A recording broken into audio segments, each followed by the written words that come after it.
N'oublie pas la prière. Dieu vous bénisse.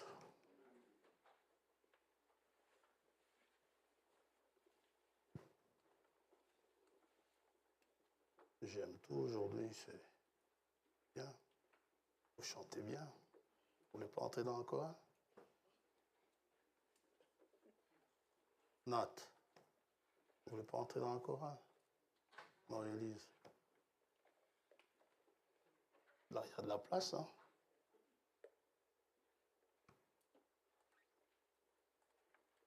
Puis j'aime le costume du frère Nestor. C'est bien. Celui de Fabrice également.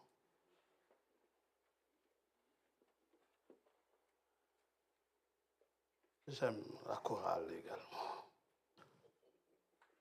J'aime aussi mon beau-fils qui est là. Je suis content de te voir. Abaïkane. Abaïkane. Mozoli. Dieu te bénisse. Ce n'est pas la première fois qu'il vient, donc je ne le ferai pas lever. Hein, c'est Jimmy, n'est-ce pas? Si vous voulez savoir qui c'est, demandez. Regardez seulement le sourire de la sœur Sylvie et vous comprendrez. T'es contente que papa est là? Ah ouais. Je suis content de vous voir. Dieu vous bénisse tous richement. Et j'ai dit au grand frère là-bas derrière, s'il y avait le loto aujourd'hui, je le jouerais. Mais il n'y a pas de loto, je ne joue pas, mais je sais que je ne gagnerai quand même pas. Je suis content de le voir. C'est la première fois que je le vois cette année-ci, mais on se parle au téléphone.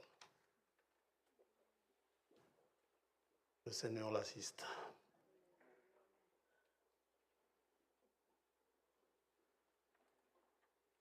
En ce mois de mars, il n'y a rien de particulier. Je crois pas. Allez. Pâques, c'est le mois prochain. Nous allons prier.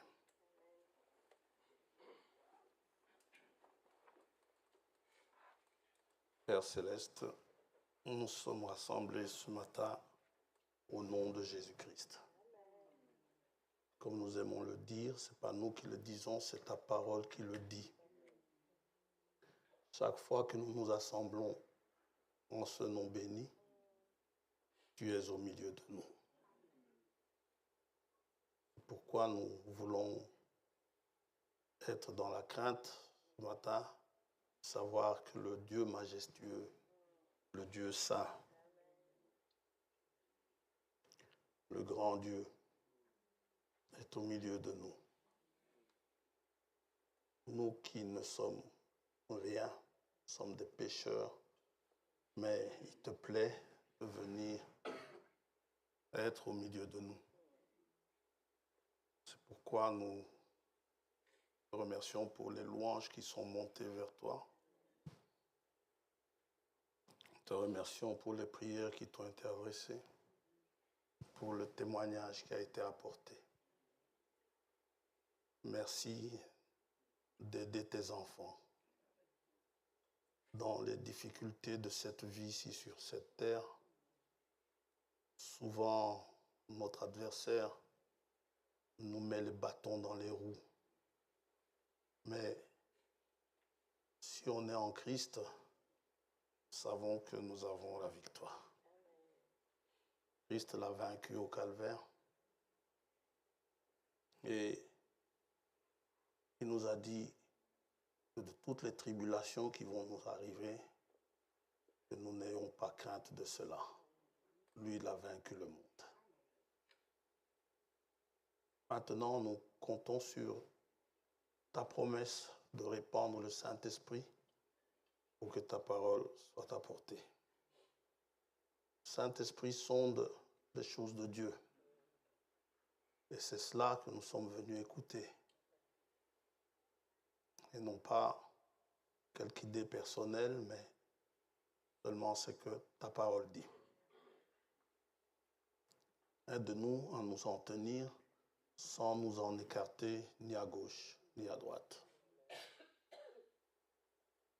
Que ta grâce soit sur chacun de nous, afin que nos péchés soient pardonnés. Pendant que nous-mêmes, nous pardonnons à ceux qui nous ont offensés. Bénis ta parole. Bénis les cœurs qui vont la recevoir. Au nom de Jésus-Christ, notre Seigneur, nous t'avons ainsi demandé. Amen.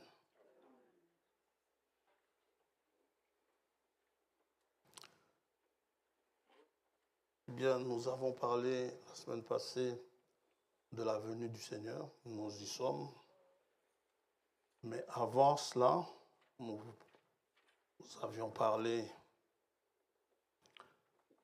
des choses qui doivent arriver avant cette venue. Et Dieu, le Seigneur Jésus-Christ, a fait connaître à Jean ces choses afin que cela soit écrit, que nous puissions savoir exactement ce qui doit arriver avant la venue du Seigneur. Cette venue se fera en un jour bien particulier, en un moment bien particulier. Et il viendra prendre les siens, n'est-ce pas? Ainsi que nous l'avons vu, il les prendra sur la nuée et il ressuscitera ceux qui ont précédé. Il changera, il transformera ceux qui sont vivants sur la terre. C'est la promesse des Écritures. Ce ne sont pas des choses que nous devinons, ce sont des choses que nous lisons dans ce qui est tenu comme le canon des Écritures. Il y a plusieurs dénominations dans le monde, plusieurs groupes religieux. Et chacun devra être jugé. Maintenant, si on est dans le bon groupe, les autres seront condamnés. Pour ainsi dire, si les catholiques ont raison, tous ceux qui ne sont pas catholiques seront condamnés. Si les protestants ont raison, tous ceux qui ne sont pas protestants seront condamnés. Musulmans, tout ce qui s'ensuit.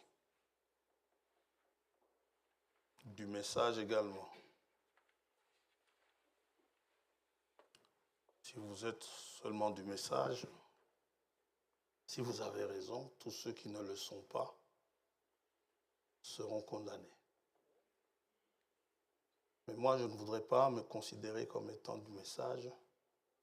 Je me considère comme étant chrétien.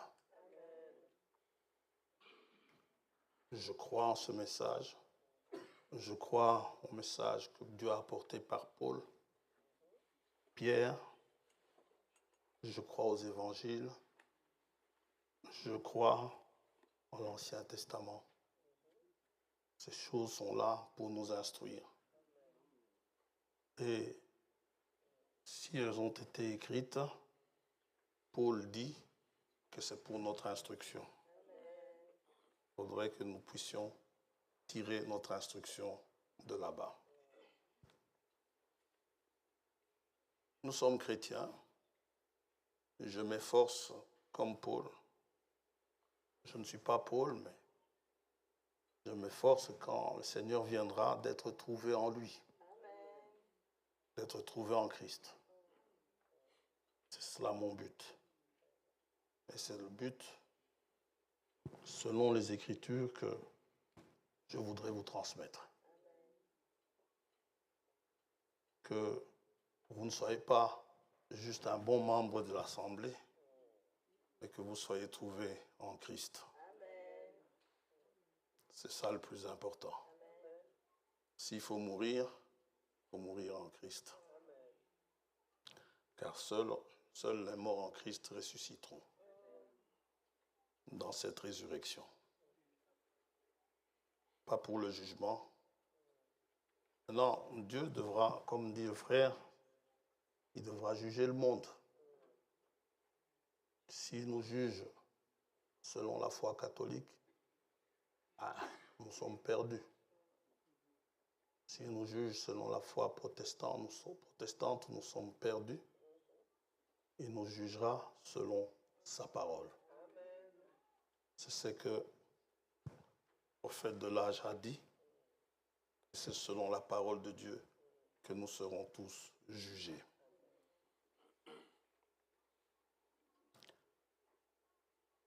Si vous avez l'occasion de voir Daniel Curie, posez-lui la question. On ne lui a pas demandé dans quel groupe il appartenait. Ce qui lui a été récité, c'était la loi. N'as-tu jamais menti? N'as-tu jamais volé? Et quand il a vu qu'il avait menti, qu'il avait volé, il s'est dit, je m'attendais à une chose, que je sois condamné. Heureusement, Christ est intervenu, disant que ses péchés, demandant que ses péchés soient mis sur lui, et qu'ainsi il puisse entrer. L'ange qui était à la porte n'avait pas à discuter. Il a dit ce qui était écrit. Quand Daniel Curie a voulu aller plus loin, il lui a dit, écoute, moi, je m'en tiens à ce qui est écrit. Je veux discuter. Va jusqu'à la porte de lumière. Là, tu peux plaider ton cas. Ça va? C'est ainsi que, bon, il y est allé. Heureusement, Christ a pris position pour lui. Parce que lui avait pris position pour Christ quand il était dans le monde. Ce matin, nous allons lire dans Apocalypse 1er. On s'en tient toujours à cette venue du Seigneur. Nous lirons dans Apocalypse 1er les 3 premiers versets.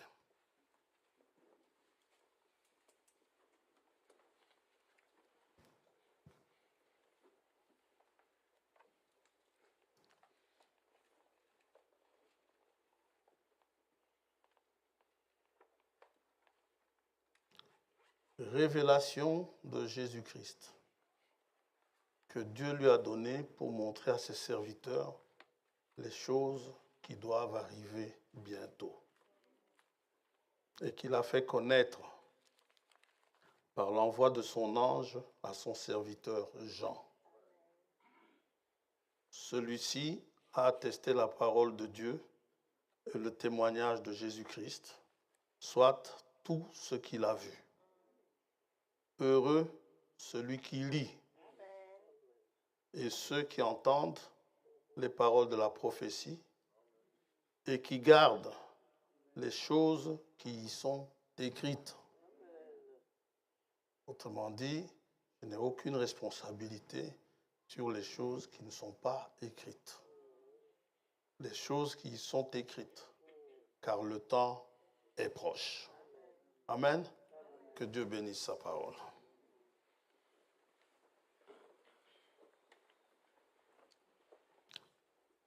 De ces choses qui doivent arriver bientôt et que le Seigneur a fait connaître, il y a le jour du Seigneur et tout ce qui va se passer pendant le jour du Seigneur. Il va écrire aux 7 églises. Il a vu les 7 âges de l'Église passer, depuis Apocalypse 2 jusqu'à Apocalypse 3. Tous les âges de l'Église. Il a vu. Par où l'Église passera. Après les âges de l'Église, une fois les âges de l'Église terminés, il y a le jour du Seigneur qui vient. Il va être envoyé, va être pris par l'Esprit au jour du Seigneur. Au verset 10 d'Apocalypse 1er, il dit « Je fus saisi par l'Esprit au jour du Seigneur. Et j'entendis derrière moi une voix forte comme le son d'une trompette. » Jean nous dit ce qui va se passer dans l'Église, Apocalypse 2 et 3, et Apocalypse 4, verset 1er, il y a l'enlèvement. Verset 1er, Apocalypse 4, après cela, quoi? Après les âges de l'Église. Je regardais et voici, une porte était ouverte dans le ciel. La première voix que j'avais entendue comme le son d'une trompette et qui me parlait dit « Monte ici et je te ferai voir ce qui doit arriver dans la suite. » Il va se retrouver maintenant au ciel. Ça va? Mais avant que ce jour arrive, il y a des événements qui vont se passer. Et l'apôtre nous dit dans Hébreux 10, versets 24 et 25, on peut commencer au verset 23. Au verset 23, « Retenons fermement la profession de notre espérance. » Retenons ça fermement. Ça veut dire que si on est secoué, qu'on ne lâche pas, que ça ne nous glisse pas des mains, que ça reste bien dans la main lorsque nous sommes secoués. Et les secousses, vous savez ce que c'est. C'est le crible de Satan. De notre espérance, car celui qui a fait la promesse est fidèle. Ce ne sont pas les secousses qui vont annuler la promesse. Veillons les uns sur les autres. Cela ne veut pas dire que vous devez suivre votre frère de l'assemblée jusqu'à chez lui, entrer chez lui et le surveiller. Non, mais priez pour lui. Pour votre frère ou pour votre sœur. Et si nous voyons que le frère semble vouloir s'écarter du chemin, le mettre en garde, l'exhorter, lui dire, frère, ceci n'est pas bien, ou c'est pas par là. Et pas hausser les épaules et puis dire, tant pis pour lui. C'est que vous n'aimez pas votre frère. Veillons les uns sur les autres pour nous exciter à l'amour et aux bonnes œuvres. N'abandonnons pas notre assemblée. C'est là que Dieu nous parle. C'est une maison de correction. Comme c'est la coutume de quelques-uns, mais exhortons-nous réciproquement. Et cela, d'autant plus que vous voyez s'approcher le jour. Comment? Il s'agit du jour du Seigneur, hein? Le jour en question. Comment voyons-nous ce jour approcher? Il y a des signes que Dieu nous a donnés pour nous dire que le jour, quand vous verrez ces choses, ça veut dire que vous approchez à ce jour. D'abord, nous avons vu cela.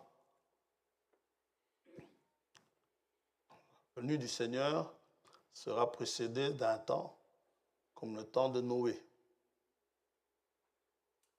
Ça va? Temps de Lot. Nous avons déjà vu tout ça, mais vous verrez, on n'a pas tout vu. Rétablissement de toutes choses par Élie le prophète. Il y a le rétablissement du baptême, le rétablissement de toutes ces choses qui ont été abandonnées.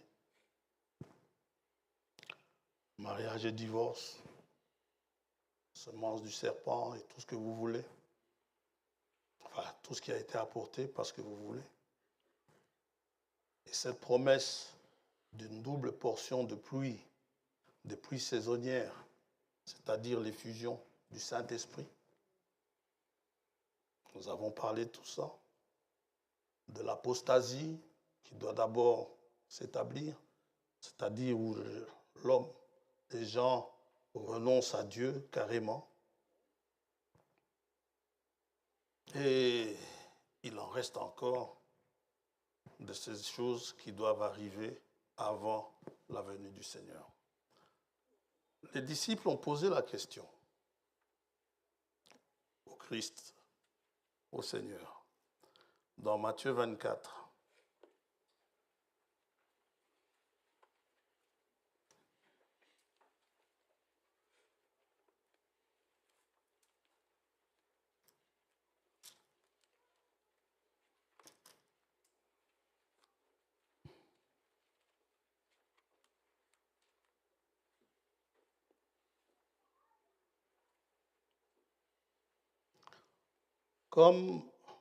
Verset 1er, comme Jésus s'en allait, au sortir du temple, ses disciples s'approchèrent pour lui en faire remarquer les constructions.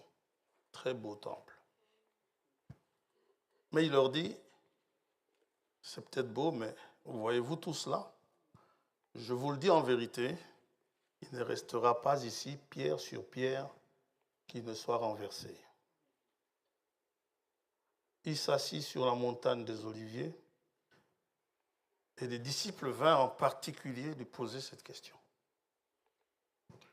Dis-nous, quand cela arrivera-t-il? Cela, c'est quoi? Il ne restera pas pierre sur pierre qui ne soit renversée. Ça, c'est une question. L'autre question suit. Maintenant, quel sera le signe de ton avènement? Il ne s'agit plus du temple, ici il s'agit de son avènement. Et quel sera le signe de la fin du monde? Verset 4, il nous est dit, Jésus leur répondit. Et il va répondre. Nous avons les guerres et les bruits de guerre qui arriveront. Vous voyez tout cela. Le commencement de douleur, nous avons parlé de tout ça. Ce sont les sceaux. Hein. Puis, il y a un point que nous avons sauté lorsque nous avons vu certains points. Verset 11, plusieurs faux prophètes s'élèveront et ils séduiront beaucoup de gens. Nous devons savoir que en cet âge, en cette génération, il a été question d'une grosse prédication des oins du temps de la fin. Nous devrons en parler. Ce ne sera pas le cas aujourd'hui, mais nous en parlerons.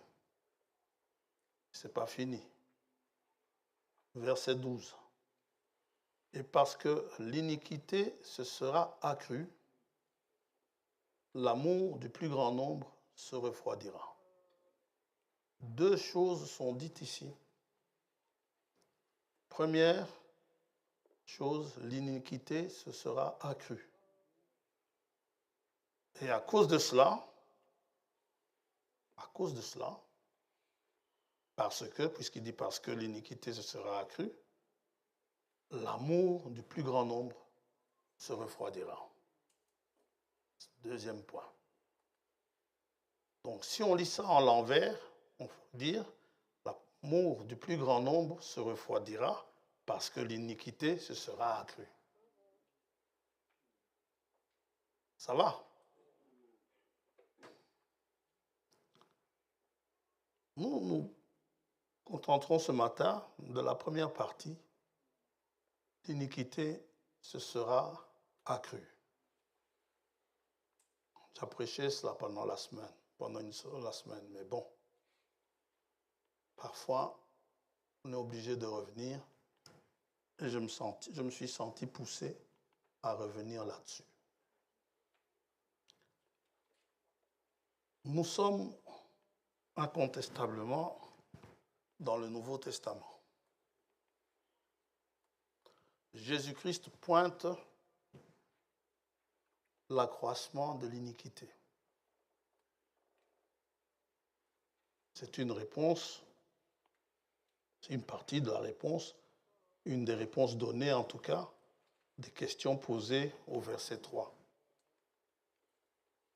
L'iniquité, comme on dit, en lingala, lisumunanko. Le péché fait exprès. C'est un temps où on prend Dieu pour un grand-père. Il nous regarde tout bonnement, où nous pouvons faire ce que nous voulons. Il est tellement bon qu'on peut se le permettre. Vous savez que c'est mal. Toute iniquité est un péché. Mais tout péché n'est pas une iniquité. 1 Jean, retenons un peu ça. 1 Jean 5.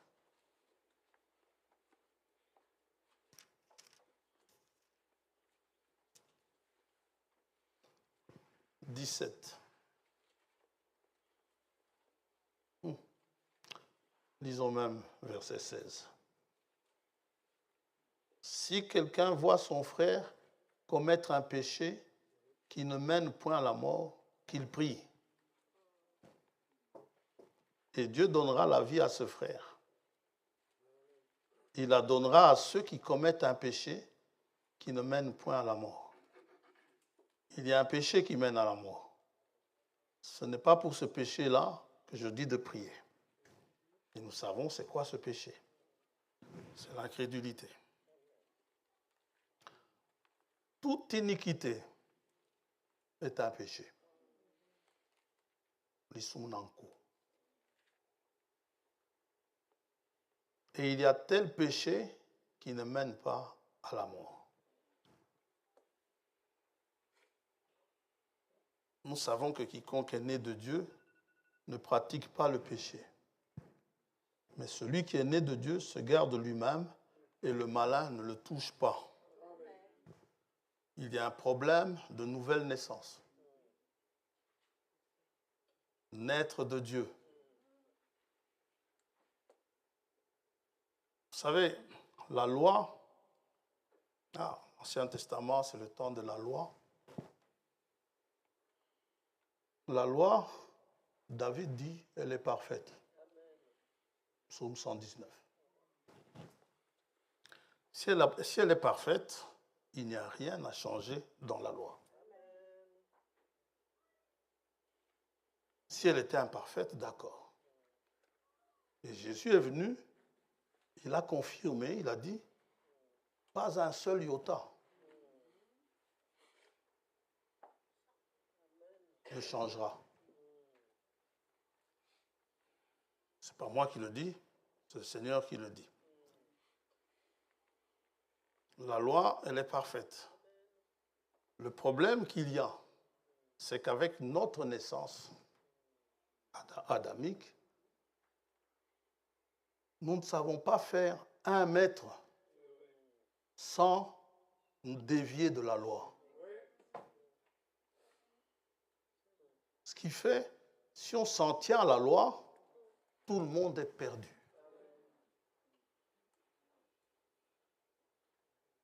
Alors, pour que Dieu nous sauve, Dieu propose ceci, enfin, propose pas, il établit, un fait nouveau que Nicodème ne connaissait pas. Jésus dit à Nicodème, Jean chapitre 3,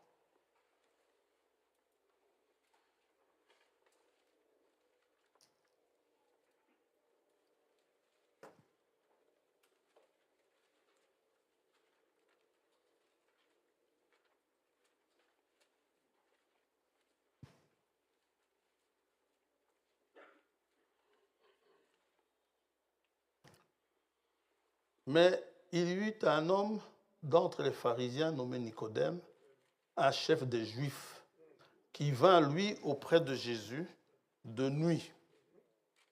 Il est venu la nuit. Et lui dit, Rabbi, nous savons que tu es un docteur venu de Dieu, car personne ne peut faire ces miracles que tu fais si Dieu n'est avec lui. Dites ça à un prédicateur aujourd'hui en 2025, vous allez voir le bouton de son col sauter parce que le cou va grossir. Dieu est avec lui. Mais Jésus ne se laisse pas prendre à ça. Il le regarde et lui dit, Jésus lui répondit, c'est comme si il allait tout à fait à côté de ce que Nicodème lui dit. En vérité, je te le dis, si un homme ne naît de nouveau, il ne peut voir le royaume de Dieu.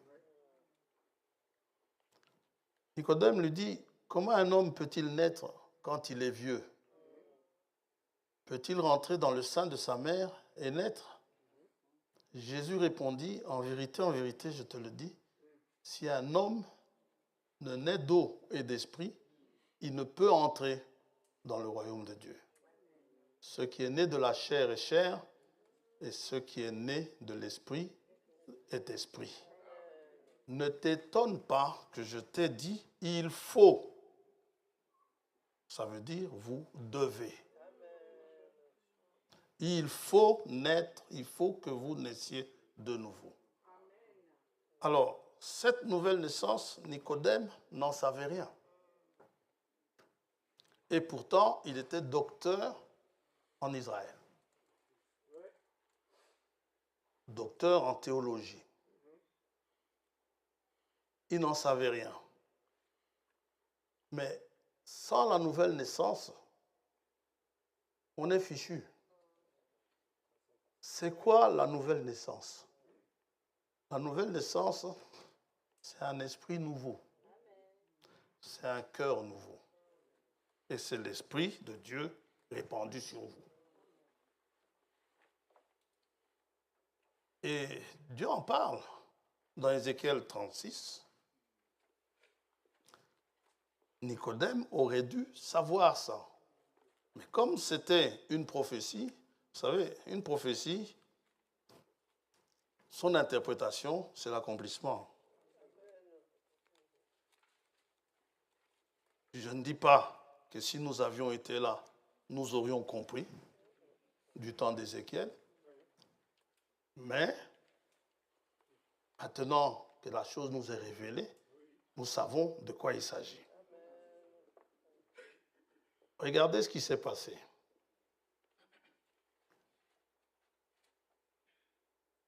Dieu a répandu sa fureur sur Israël, n'est-ce pas? Vous pouvez lire cela au verset 18. Alors, verset 19. Je les ai dispersés parmi les nations et ils ont été disséminés en divers pays. Je les ai jugés selon leur conduite et selon leurs œuvres. Maintenant, Jésus-Christ dit dans Jean 17, ils sont dans le monde, mais ils ne sont pas du monde. Nous ne sommes pas du monde. Nous n'avons pas à faire les choses selon le monde. Jésus dit, je ne les ai pas ôtés du monde, mais ils ne sont pas du monde. Dans Jean 17. Alors, écoutez ceci. Ils sont arrivés chez les nations où ils allaient et ils ont profané mon saint nom. Quand vous dites que vous êtes chrétien, semblable à Christ. En sorte qu'on disait d'eux, c'est ce que les gens disent, hein, c'est le peuple de l'Éternel. C'est de son pays qu'ils sont sortis, c'est l'assemblée de Firlan.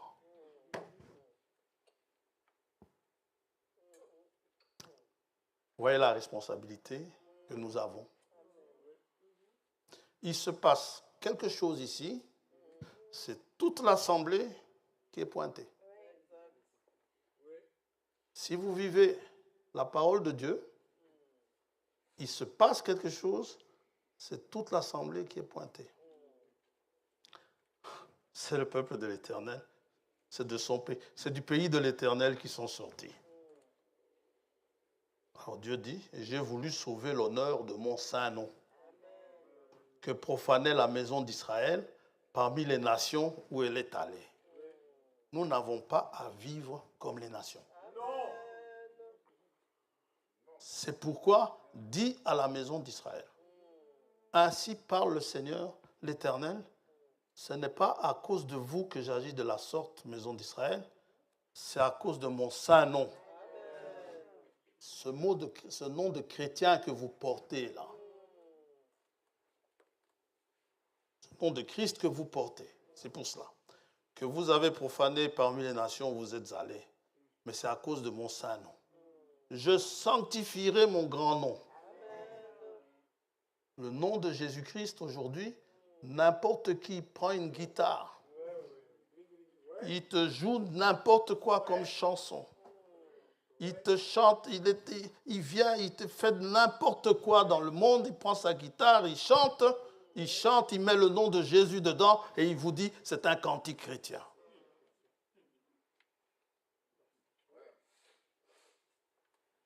Oui. Dieu dit, je sanctifierai mon grand nom qui a été profané parmi les nations, que vous avez profané au milieu d'elles, et les nations sauront que je suis l'Éternel, dit le Seigneur, l'Éternel, quand je serai sanctifié par vous sous leurs yeux. Je vous retirerai d'entre les nations, je vous rassemblerai de tous les pays et je vous ramènerai dans votre pays. Je répandrai sur vous une eau pure, c'est la parole, et vous serez purifiés. Je vous purifierai de toutes vos souillures et de toutes vos idoles. Je suis heureux pour mon frère et ma sœur, pour le témoignage qu'ils ont apporté, mais que la maison ne soit pas une idole. Nous remercions Dieu pour cela. Que Dieu soit loué pour toutes les bonnes choses que Dieu nous donne, que Dieu nous réserve. Nous lui en sommes reconnaissants. Beau vélo, la belle voiture, le beau tout ce que nous avons de beau, que nous voulions avoir, que Dieu soit loué pour cela. Mais cela ne doit pas passer avant Dieu.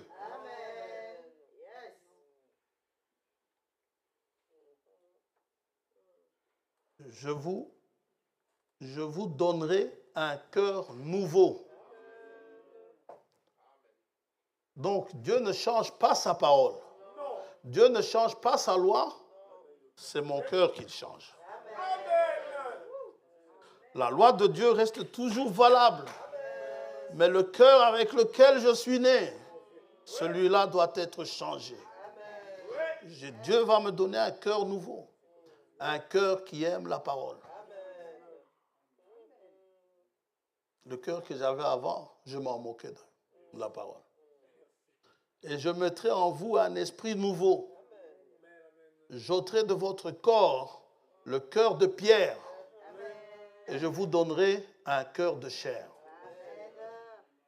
Je répète, Dieu ne change pas sa loi. Ce sont nos cœurs qui sont changés. Je mettrai mon esprit en vous. Et Dieu dit, et je ferai en sorte que vous suiviez mes ordonnances et que vous observiez et pratiquiez mes lois.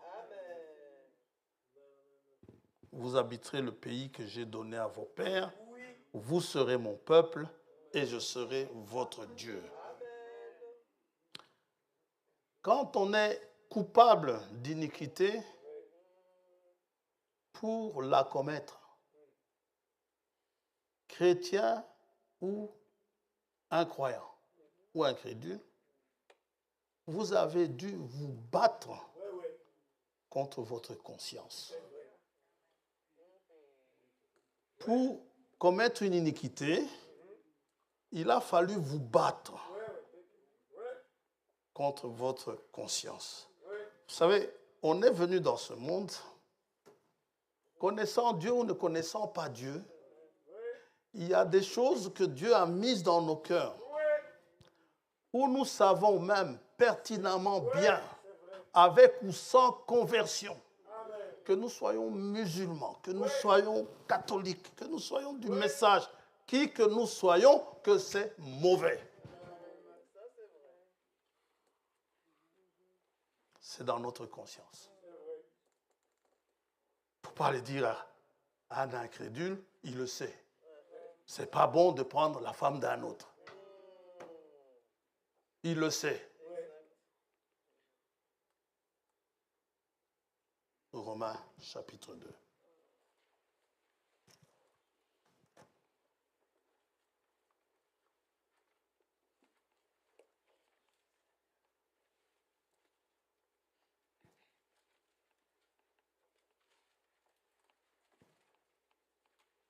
Et en plus, si vous dites que vous êtes croyant, vous vous êtes battu contre Dieu, contre le Saint-Esprit. Le Saint-Esprit vous a dit, pas à gauche, pas à droite, mais vous voulez quand même aller à gauche.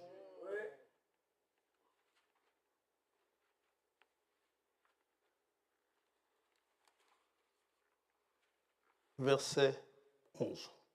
Ce serait bon de tout lire, même de lire le chapitre 1er. Eh, c'est pas grave.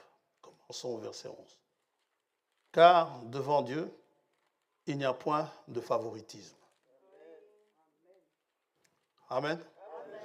Ça signifie que nous ne sommes pas favorisés par rapport aux gens de l'Ancien Testament. C'est-à-dire la grâce dont nous bénéficions aujourd'hui, c'est la même grâce qu'ils ont bénéficié. Ils ont dû attendre, bien sûr, que Jésus-Christ vienne pour que Christ aille les chercher là où ils étaient, dans le séjour des morts, pour les amener là où ils sont aujourd'hui. Tous ceux qui ont péché sans la loi, ils ne connaissaient pas la loi, n'ont pas reçu la loi. Tous ceux qui ont péché sans la loi périront aussi sans la loi. Amen. Et tous ceux qui ont péché avec la loi, ils seront jugés par la loi. Ce ne sont pas en effet ceux qui écoutent la loi qui sont justes devant Dieu, mais ce sont ceux qui la mettent en pratique qui seront justifiés. Quand les païens qui n'ont point la loi font naturellement ce que prescrit la loi, ils sont, eux qui n'ont point la loi, une loi pour eux-mêmes. Ils montrent que l'œuvre de la loi est écrite dans leur cœur. Leur conscience en rendant témoignage et leurs pensées s'accusant ou se défendant tour à tour. Autrement dit, lorsque vous venez de faire quelque chose de pas correct, vous savez que ce n'est pas correct. Est-ce que vous êtes embrouillé avec ça?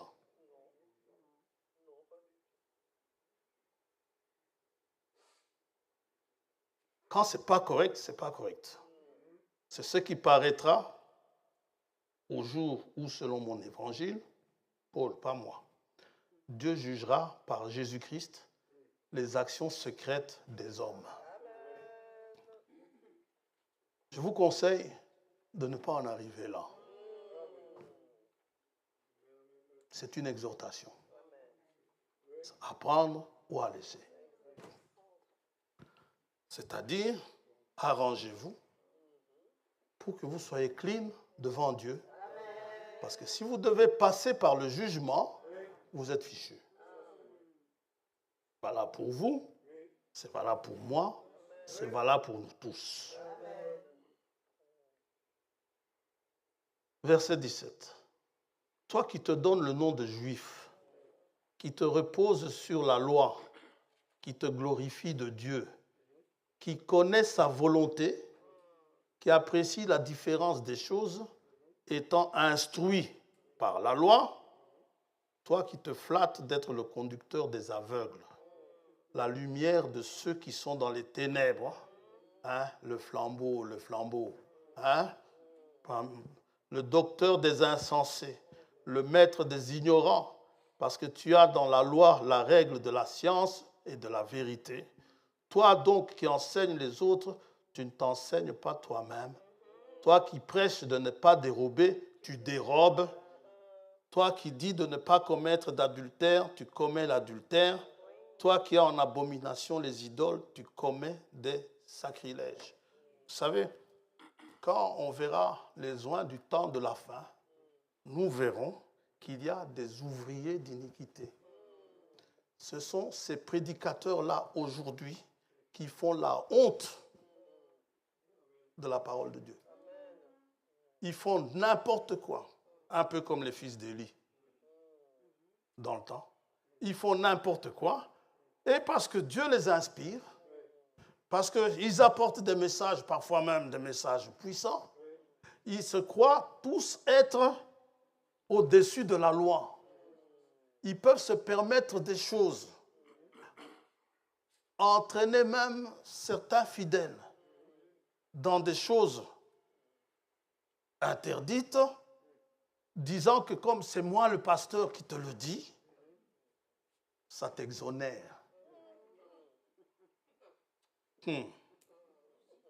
Ça ne t'exonère pas. Et à cause de ça, on doit reconnaître que les gens, ils ont raison de se méfier des pasteurs. Ils ont tout à fait raison. Quand je suis dans des endroits où les gens en parlent, je me tais. Je ne dis rien. La question des dîmes, des offrandes, la question d'adultère, la question d'impudicité, la question, toutes ces choses, quand on en parle, on doit reconnaître beaucoup de ces gens qui se disent conducteurs aujourd'hui. Frère Abraham dit, dans l'évangélisation du temps de la fin, beaucoup seront embrouillés par les conducteurs.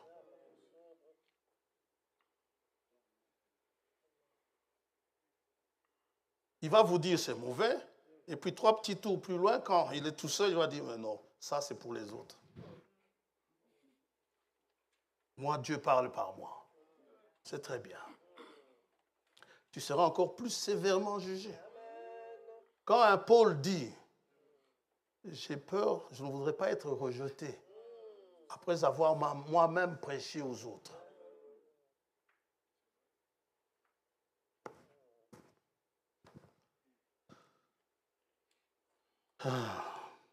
Toi qui dis de ne pas commettre, verset 22, qui dit de ne pas commettre d'adultère, tu commets l'adultère. Toi qui as en abomination les idoles, tu commets des sacrilèges. Toi qui te fais une gloire de la loi, tu déshonores Dieu par la transgression de la loi. Car le nom de Dieu est blasphémé parmi les païens à cause de vous, comme cela est écrit. La circoncision est utile si tu mets en pratique la loi. Mais si tu transgresses la loi, ta circoncision devient incirconcision. Si donc l'incirconcis observe les ordonnances de la loi, son incirconcision ne sera-t-elle pas tenue pour circoncision? L'incirconcis de nature qui accomplit la loi ne te condamnera-t-il pas, toi qui la transgresses, tout en ayant la lettre de la loi et la circoncision? Le juif, ce n'est pas celui qui en a les apparences, et la circoncision, ce n'est pas celle qui est visible dans la chair, mais le juif, c'est celui qui l'est intérieurement. C'est pourquoi Dieu change le cœur. Et la circoncision, c'est celle du cœur, selon l'esprit et non selon la lettre. La louange de ce juif ne vient pas des hommes, mais de Dieu. Ça n'a pas changé. Ce qui était unique dans l'Ancien Testament reste unique dans le Nouveau Testament. Ce qui était infâme dans l'Ancien Testament reste infâme dans le Nouveau. Dans ce message, personne n'ignore Deutéronome 22.5. Pourtant, c'est l'Ancien Testament. Deutéronome 22.5.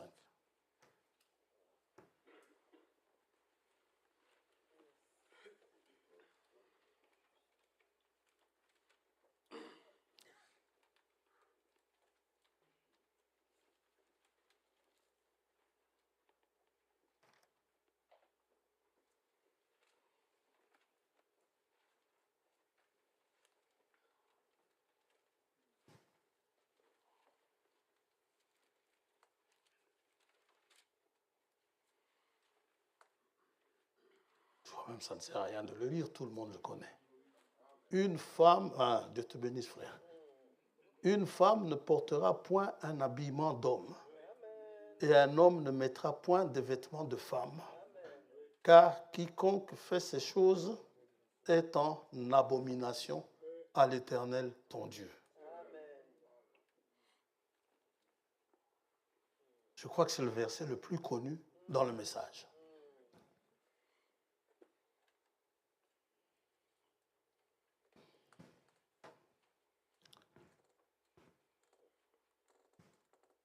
Pour ce qui est des abominations, il y en a plein.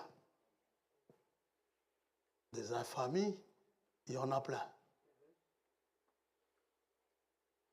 Et il faut savoir s'éloigner de ça. Et malheur à moi, en tant que prédicateur, si je ne prêche pas ces choses. Maintenant, libre à vous de dire Amen ou pas Amen. Si ce n'est pas dans la parole, montrez-moi que ce n'est pas dans la parole. On changera. Je ne veux pas. Vous savez, j'ai mes défauts. Beaucoup de choses me seront reprochées quand j'arriverai là-bas. Mais je ne veux pas qu'il me soit reproché de ne vous avoir pas mis en garde. Je vais vous montrer le verset dans Ézéchiel où Dieu dit, si tu ne le dis pas, son sang te sera redemandé.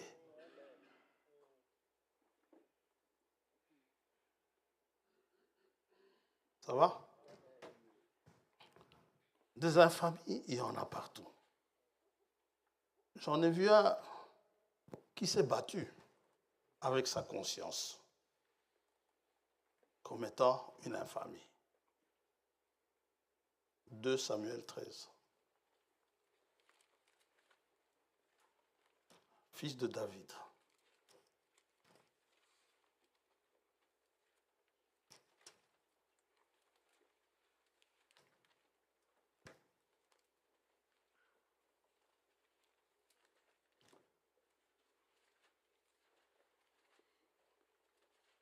Verset 1er.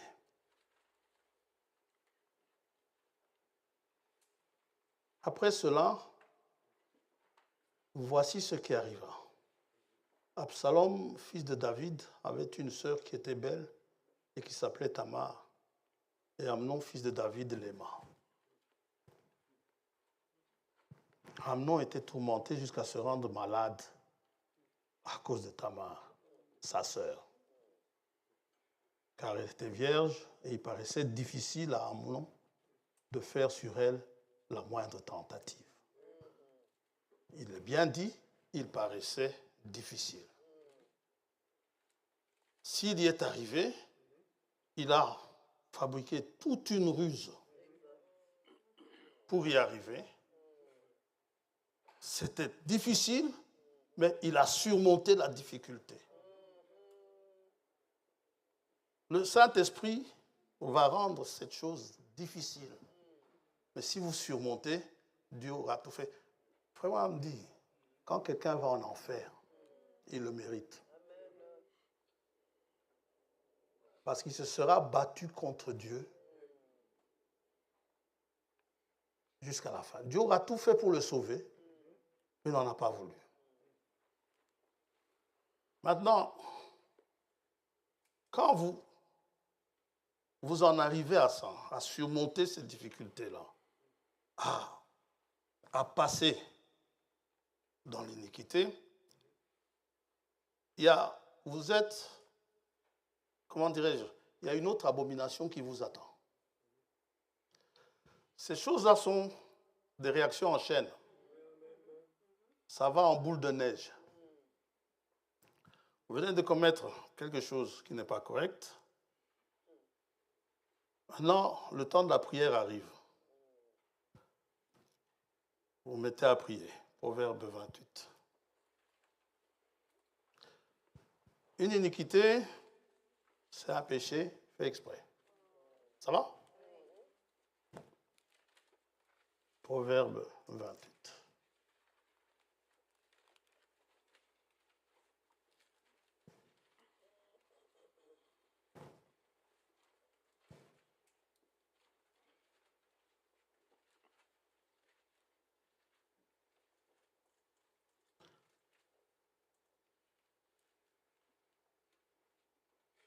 L'iniquité se sera accrue.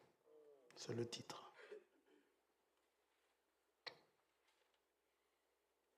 Verset 9.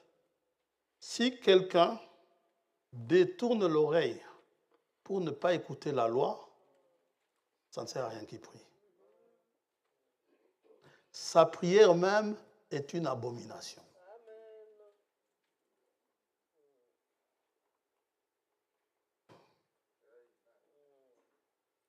Si on va dans Matthieu 7, il y en a,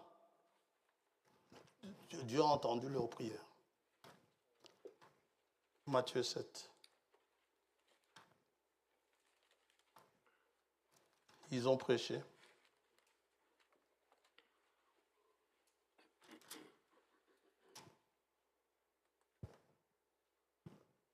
Verset 21. Ceux qui me disent « Seigneur, Seigneur » n'entreront pas tous dans le royaume des cieux, mais seulement celui qui fait la volonté de mon Père qui est dans les cieux. Plusieurs me diront en ce jour-là, « Seigneur, Seigneur, n'avons-nous pas prophétisé par ton nom? N'avons-nous pas chassé des démons par ton nom? » En ce jour-là, nous sommes au jour du Seigneur. N'avons-nous pas fait beaucoup de miracles par ton nom? Alors je leur dirai ouvertement, je ne vous ai jamais connu. Retirez-vous de moi, vous qui commettez l'iniquité. Dieu déteste cela. Maintenant, violant expressément la loi, non seulement vous avez offensé Dieu, mais il se peut que dans votre transgression, dans votre iniquité, il se peut que vous ayez fait du tort à quelqu'un. Dieu vous fait grâce. Le quelqu'un, si vous me faites du tort, rien ne vous dit que je vous ferai grâce. Je ne suis pas plein de grâce. Dieu l'est. Moi pas. Vous non plus.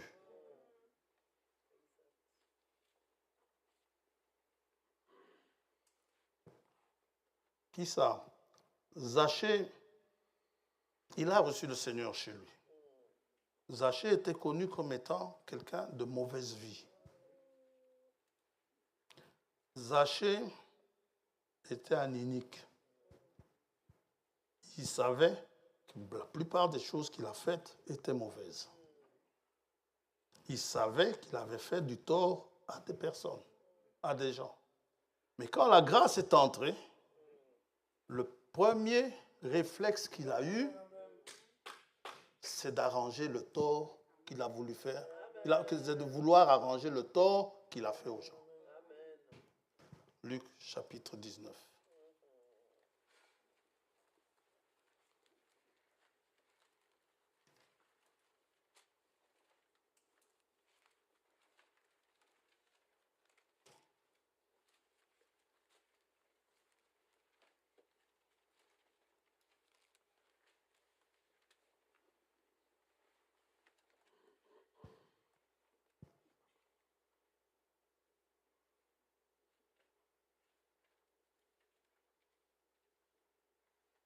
Verset 5. Lorsque Jésus fut arrivé à cet endroit, il leva les yeux et lui dit, Zachée, hâte-toi de descendre, car il faut que je demeure aujourd'hui dans ta maison. Zachée se hâta de descendre et le reçut avec joie. Voyant cela, tous murmuraient et ils disaient, il est allé loger chez un homme pécheur. Mais Zachée, se tenant devant le Seigneur, lui dit, voici, Seigneur, je donne aux pauvres la moitié de mes biens, et si j'ai fait tort de quelque chose à quelqu'un, je lui rends le quadruple. Ce n'est pas une loi qu'il invente. Il est allé chercher ça dans Exode 22, verset 1er. Quand vous avez fait du tort à Dieu, quand vous avez offensé Dieu, Dieu se charge de sa justice lui-même. Amen. Dieu se charge lui-même de vous faire grâce. Maintenant, je suis marié. Je prends des chemins détournés. La personne à qui je fais du tort, c'est ma femme. Je transgresse peut-être la loi de Dieu, peut-être pas. Tout dépend de la personne ou les personnes avec lesquelles je me trouve. Vous savez que en Belgique,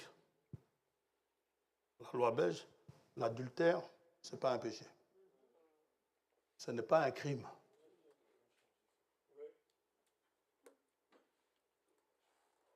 Tout ce que vous pouvez faire, c'est aller au tribunal. On va proclamer un divorce de manière, entre guillemets, équitable, selon eux. Et qu'est-ce qui se passe en cette génération, en ces temps-ci? Le péché augmente. C'est un temps où l'iniquité s'accroît. Les gens savent que, quelque part dans leur conscience, ils savent que c'est mauvais, mais ils le font quand même. Ça devient... Ils sont tellement dedans que finalement, ça ne les touche plus. Mais vous, en tant que chrétien, ça doit vous toucher.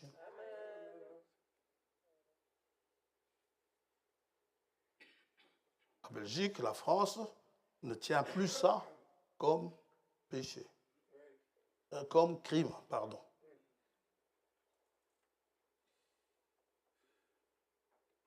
Et vice-versa.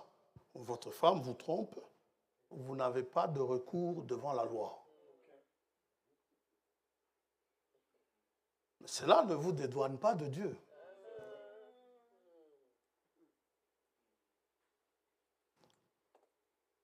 Maintenant, si vous avez offensé Dieu en transgressant sa loi.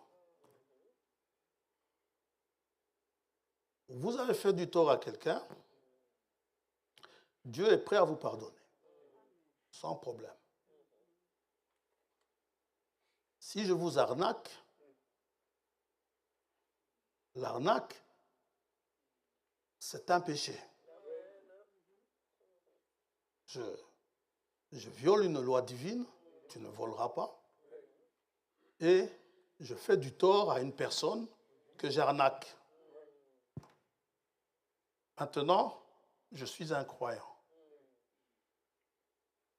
Avant de me mettre à prier, Jésus exige que j'arrange d'abord l'arnaque avant de prier Dieu. Et l'arrangement de l'arnaque doit satisfaire l'arnaqué. S'il n'est pas satisfait, il aura toujours quelque chose contre vous. Matthieu 5.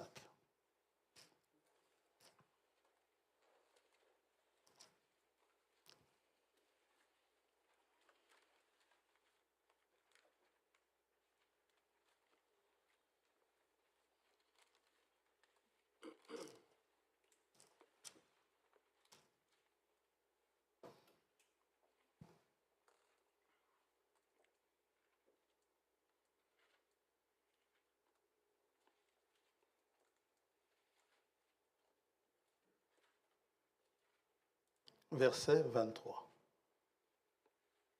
Si donc tu présentes ton offrande à l'autel et que là tu te souviennes que ton frère a quelque chose contre toi, laisse là ton offrande. Laisse-la devant l'autel et va d'abord te réconcilier avec ton frère.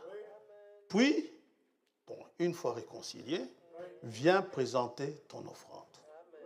Sans cela, ça ne sert à rien.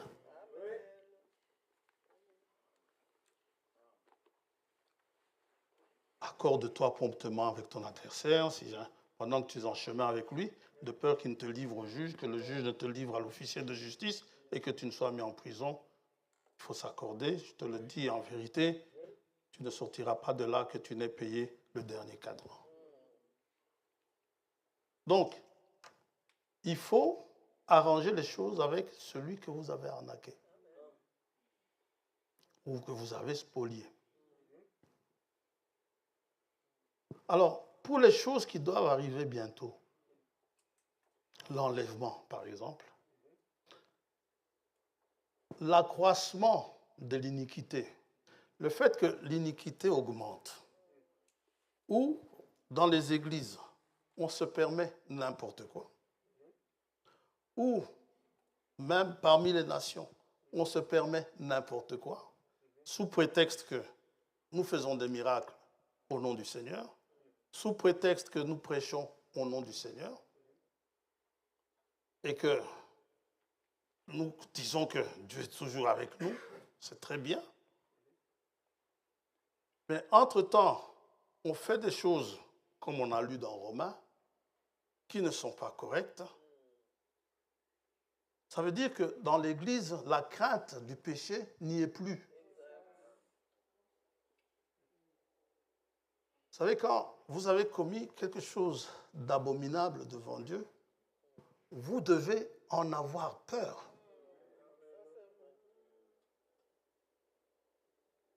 Vous devez craindre cela et demander à Dieu comment arranger cela. Maintenant, si Dieu vous dit comment arranger cela, faites-le.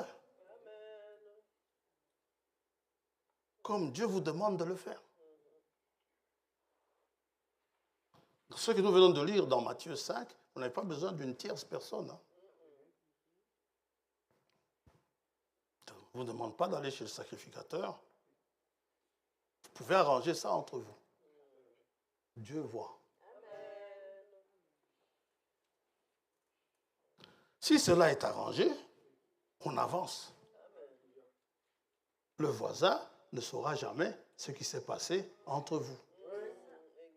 Mais si vous avez pris le voisin pour qu'il tranche,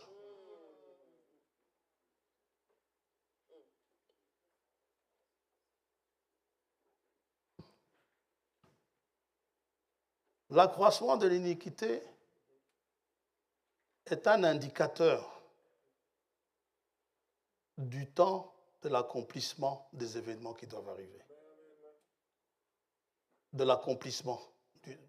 C'est un indicateur que Jésus donne pour ce qui concerne son avènement. où dans les églises, la crainte de Dieu n'y sera quasiment plus. Quand on parle de ce conducteur de char qui avait une double vie, ou bien c'était quelqu'un qui parlait en langue, je crois.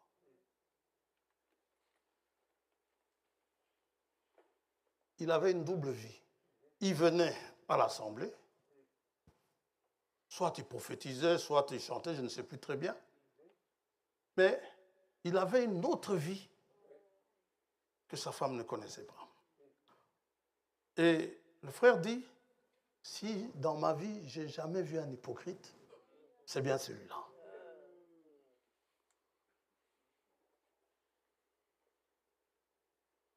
Vous ne pouvez pas, après avoir fait des choses abominables devant Dieu, vous ne pouvez pas vous sentir à l'aise à l'assemblée.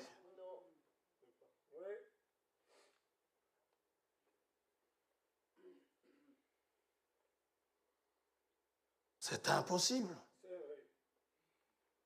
Ou vous avez une conscience, ou vous n'en avez pas.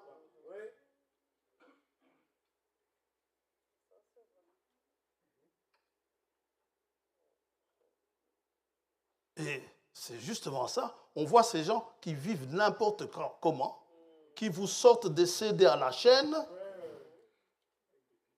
et même des clips vidéo, dont on ne se lasse pas de regarder. Et puis vous dites, je regardais des cantiques.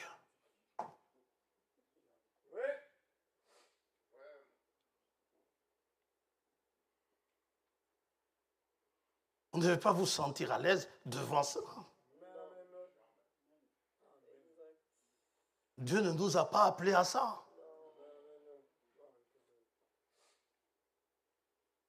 Mais au temps de la fin, Dieu permettra que ça arrive. L'accroissement de l'iniquité était déjà un indicateur dans l'Ancien Testament. Genèse 15.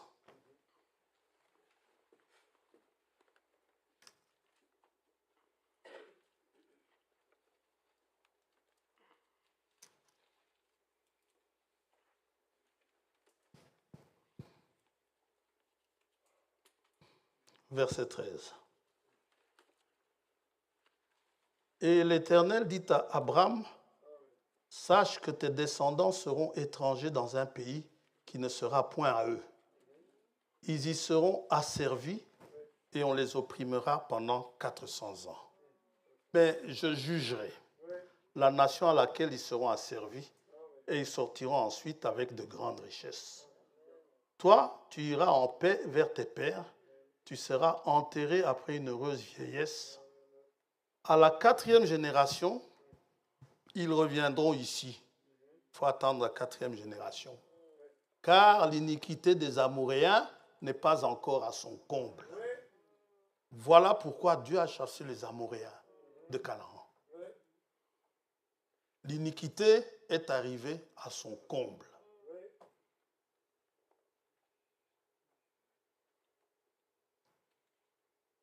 C'était indicateur au temps de Noé.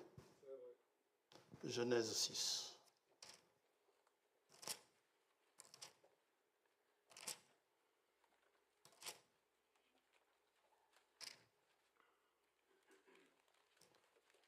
Genèse 6.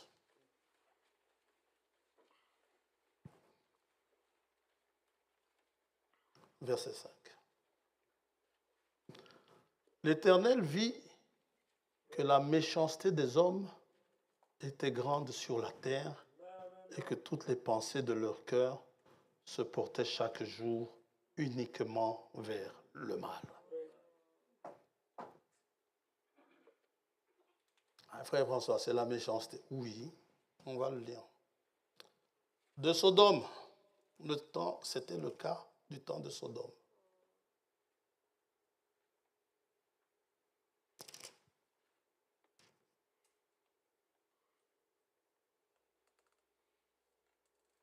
Genèse 13.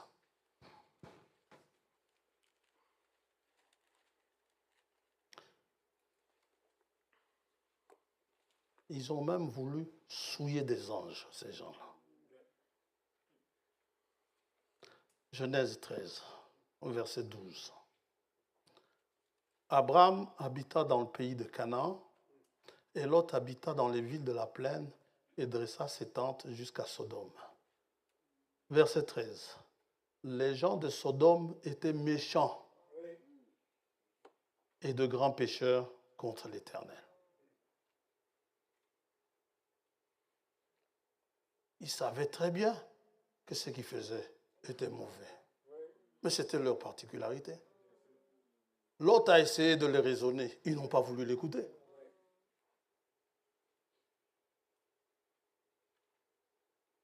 C'était le cas... Temps passe. On va prendre un dernier. C'était le cas à Ninive. Jonas, chapitre 1er.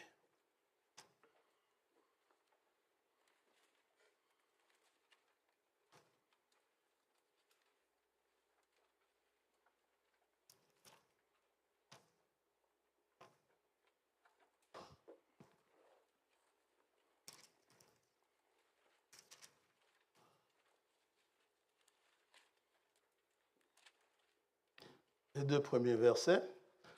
La parole de l'Éternel fut adressée à Jonas, fils d'Amittai, en ces mots. Lève-toi, va à Ninive, la grande ville, et crie contre elle, car sa méchanceté est montée jusqu'à moi. La méchanceté. Le méchant, c'est un inique.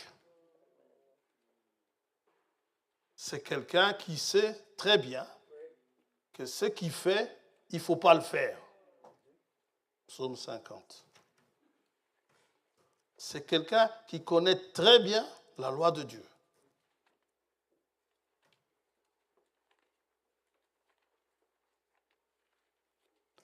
Le juge inique dont parle le Seigneur, il ne craignait pas Dieu. Mais il a agi parce que la femme l'importunait.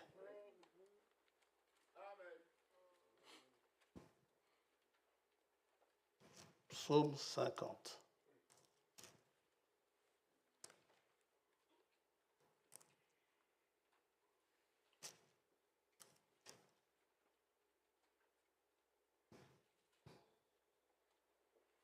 Le méchant. Verset 16. Dieu dit au méchant. Qu'est-ce qui fait le méchant? Donc, tu énumères mes lois. Le méchant les connaît. Il sait ce qu'il peut faire. Il sait ce qu'il doit faire. Il sait ce qu'il ne peut pas faire. Tu énumères mes lois et tu as mon alliance à la bouche. Toi qui hais les avis et qui jettes mes paroles derrière toi.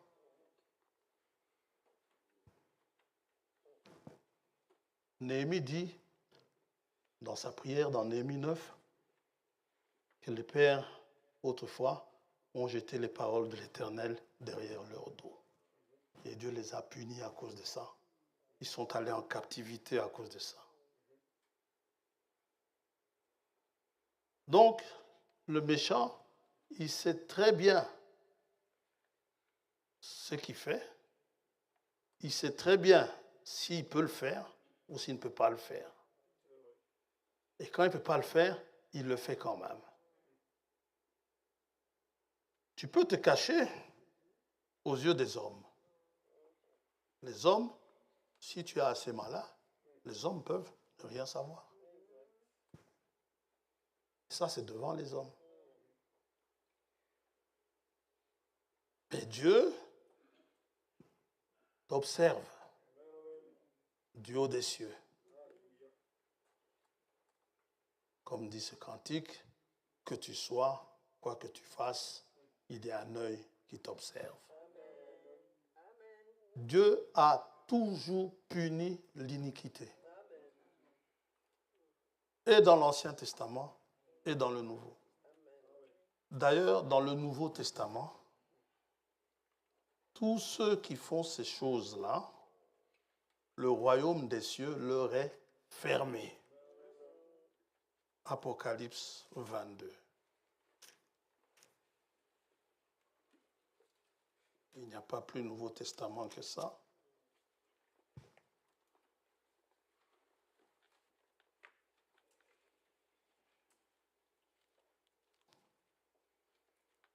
Verset 12.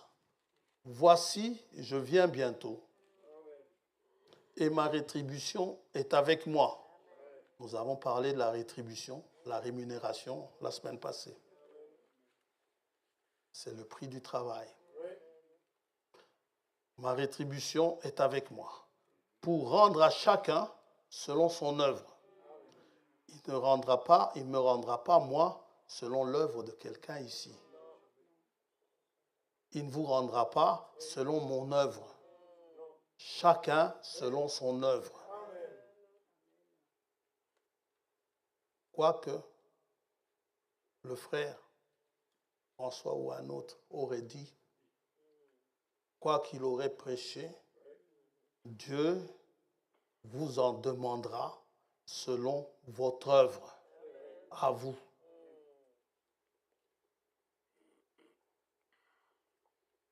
Ok? Je suis l'alpha et l'oméga, le premier et le dernier, le commencement et la fin. Heureux ceux qui lavent leurs robes afin d'avoir droit à l'arbre de vie et d'entrer par les portes dans la ville. Dehors les chiens. On les païens. Souvenez-vous de la femme syrophénicienne. Pas bon de donner la nourriture aux chiens, des enfants aux chiens. Dehors les chiens, les magiciens. Vous savez, ceux-là, tant qu'ils font leur magie, on ne va rien leur faire. Mais Dieu s'occupera d'eux.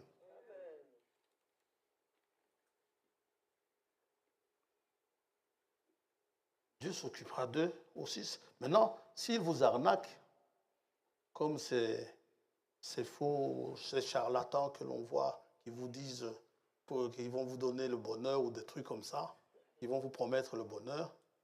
Quand la justice se saisit d'eux, la justice belge, la justice les traite. Mais ce n'est pas fini. Avec Dieu, ils seront à redemander. Avec Dieu, il faudra aussi régler ça. S'ils vous arnaquent, eh bien, vous pouvez toujours porter plainte en Belgique. Ça, c'est la loi belge. Ça ne regarde pas Dieu, ça. Mais pour ce qui est du royaume, dehors les magiciens, les débauchés, les meurtriers. Vous savez déjà qui est meurtrier? Les idolâtres et quiconque aime et pratique le mensonge. Moi, Jésus, j'ai envoyé mon ange pour vous attester ces choses dans les églises. Je suis le rejeton et la postérité de David, l'étoile brillante du matin. C'est vrai que Dieu nous fait grâce en nous envoyant son Fils mourir à notre place, subir notre châtiment à notre place. C'est vrai. Mais n'oubliez pas que la grâce est une chose que Dieu fait, mais dans l'œuvre de Christ, il y a plusieurs aspects qu'il faut regarder. Il n'y a pas que le pardon des péchés, il y a la réparation aussi. C'est ce qui s'appelle l'expiation.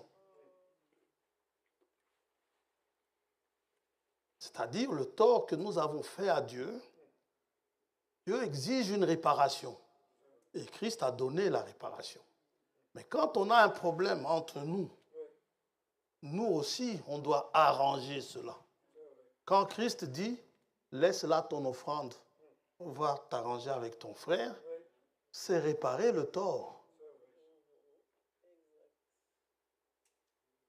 Et tant que ce n'est pas réparé, tu n'as même pas droit à la prière.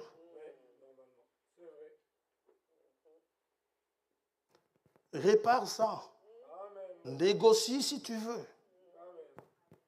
Essaie de toucher la miséricorde de l'autre. Mais arranger cela.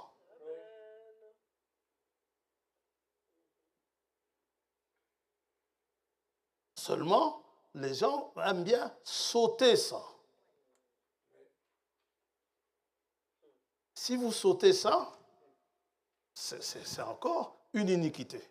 Vous savez très bien, vous savez quand le cœur vous condamne, vous vous mettez à genoux, il faut vraiment être fort pour prier.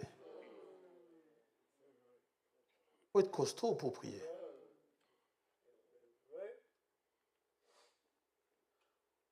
Et quand vous avez de mauvais sentiments au-dedans de vous, il faut être fort pour prier.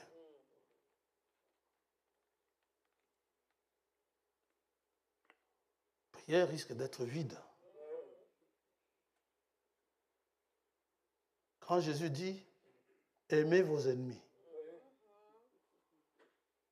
Parce que quand vous mettez à genoux avec votre ennemi dans le cœur, que le Seigneur frappe-le. Non, ça ne marchera pas comme ça. Commencez par l'aimer.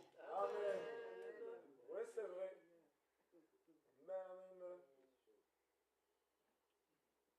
Oui. C'est ça.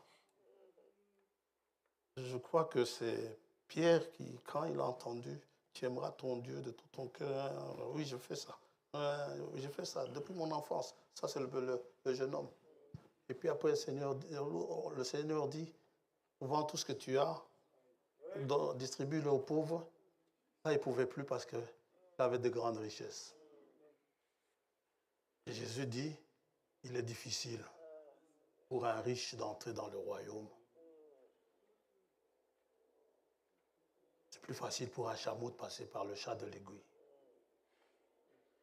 Pierre dit, Seigneur, il n'y a personne qui pourrait être sauvé. Ce qui est impossible aux hommes est possible à Dieu.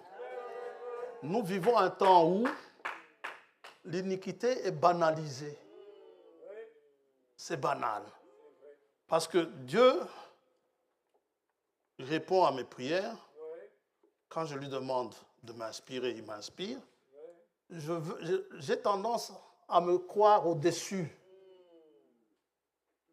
Non. Je dois toujours savoir. Paul dit, si j'arrive à assujettir mon corps, ce n'est pas que moi, Paul, je suis fort. Je suis ce que je suis par la grâce de Dieu. C'est Dieu qui fait de moi ce que je suis là maintenant. Toujours reconnaître cela.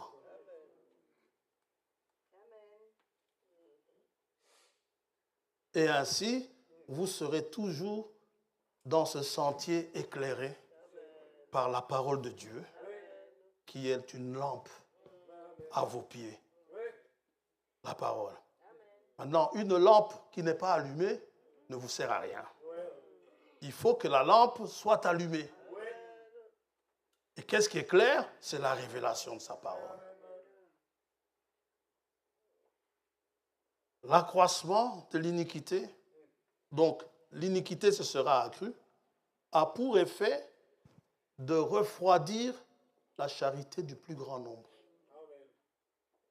C'est-à-dire que lorsque l'iniquité devient grande, l'amour entre nous va être refroidi. Il était chaud au départ, puis après, il se refroidit. Les Juifs aiment, sans le connaître, aiment beaucoup leur Messie, qu'ils attendent. Mais parce que Christ est venu, leur disant la vérité, ils le détestaient. Voyez?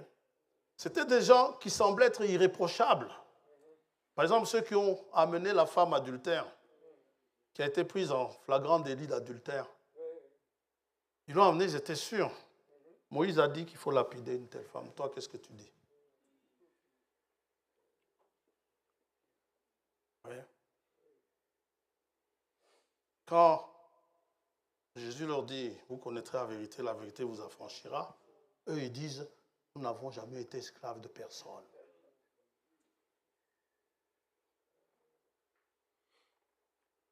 Vous êtes esclaves de vos péchés. Ils ne se sentaient pas concernés. Jésus leur a dit, vous êtes des sépulcres blanchis. Amen. Extérieurement, rien à dire. Mais intérieurement, il y a quelque chose qu'il faut enlever. Dieu veut changer votre cœur. S'il y a cette histoire-là dans le cœur, vous voulez que Dieu vous l'enlève, faites ce que Dieu vous demande de faire. Si vous n'en êtes pas capable, montrez à Dieu que vous avez la volonté de le faire, mais vous n'êtes pas capable de le faire. Dieu vous aidera.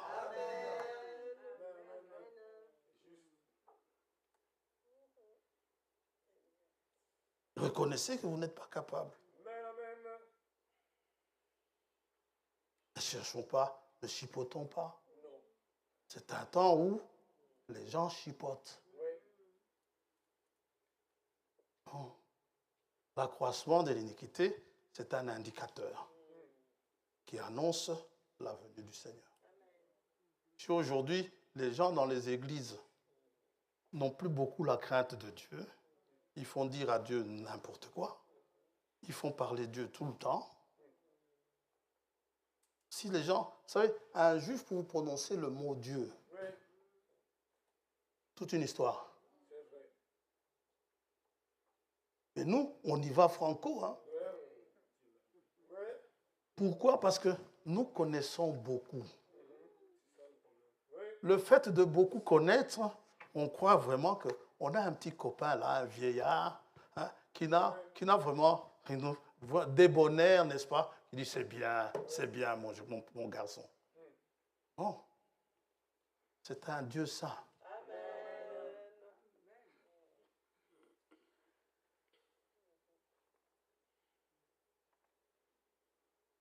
Que Dieu vous bénisse.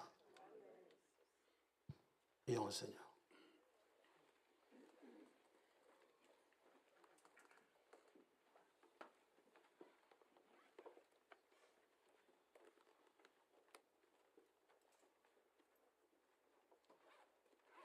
Prions.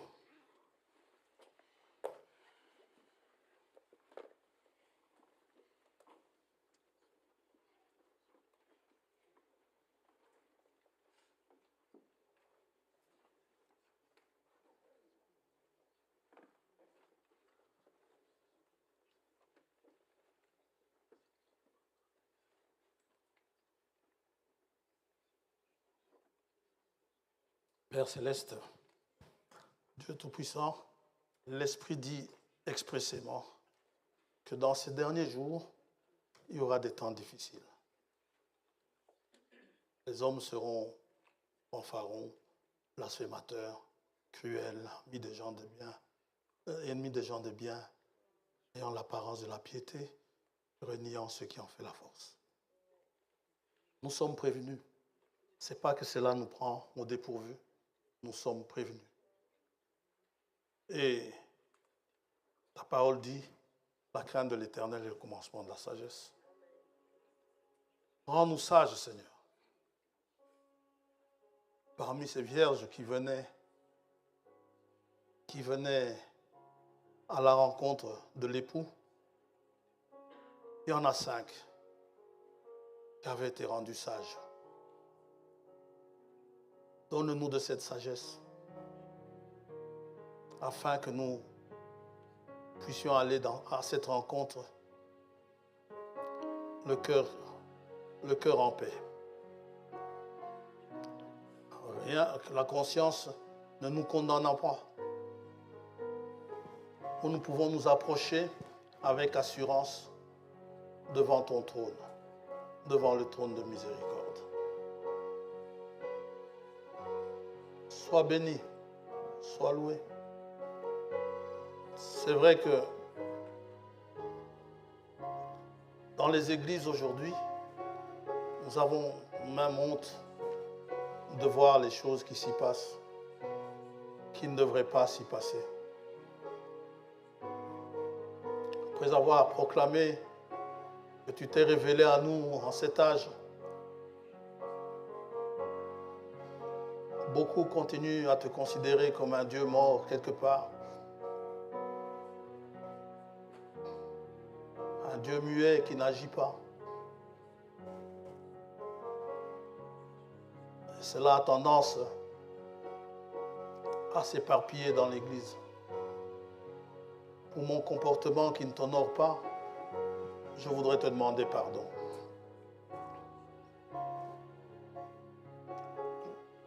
Je voudrais te demander aussi pardon pour le comportement de mon frère ou de ma sœur ici présent.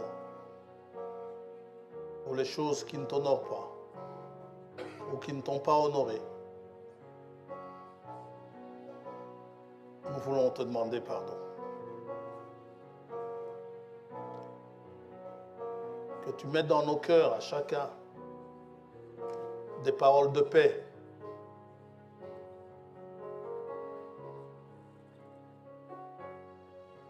Des paroles de réconciliation. Des paroles d'exhortation.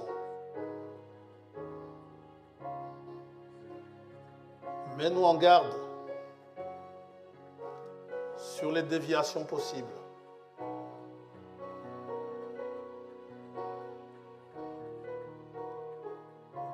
Que nous ne prenions pas des chemins détournés.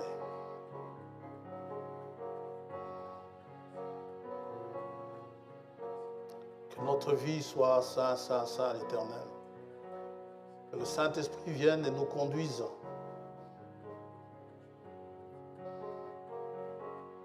selon qu'il est dit,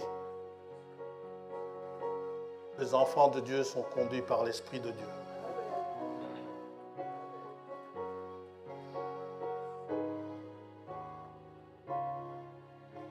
Lorsqu'il nous faut nous repentir, que la repentance soit véritable.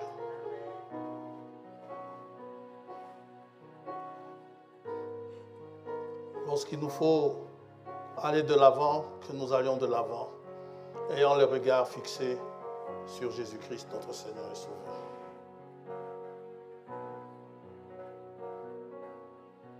Béni sois-tu, béni soit ton saint nom. Aide-nous à le porter d'une manière qui te soit agréable.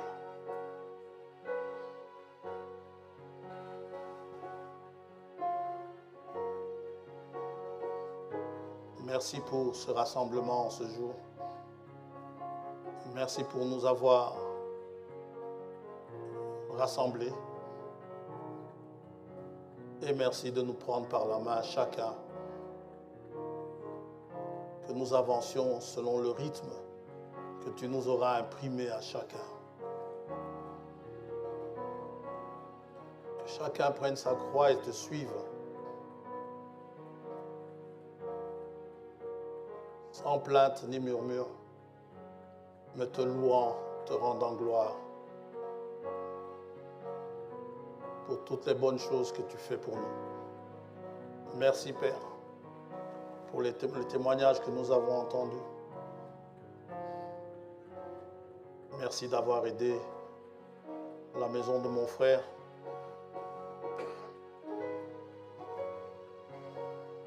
Merci d'avoir aidé tes enfants ce jour. Pour tous nos besoins que tu as satisfaits, nous venons te dire merci.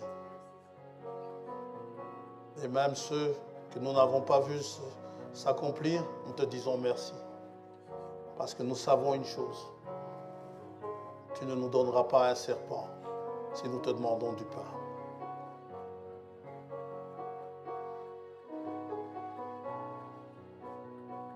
Que ta grâce soit sur chacun de nous. Accompagne-nous dans nos maisons. Sois notre protecteur sur le chemin. Au nom merveilleux et tout suffisant de Jésus-Christ notre Seigneur, nous t'avons prié. Amen.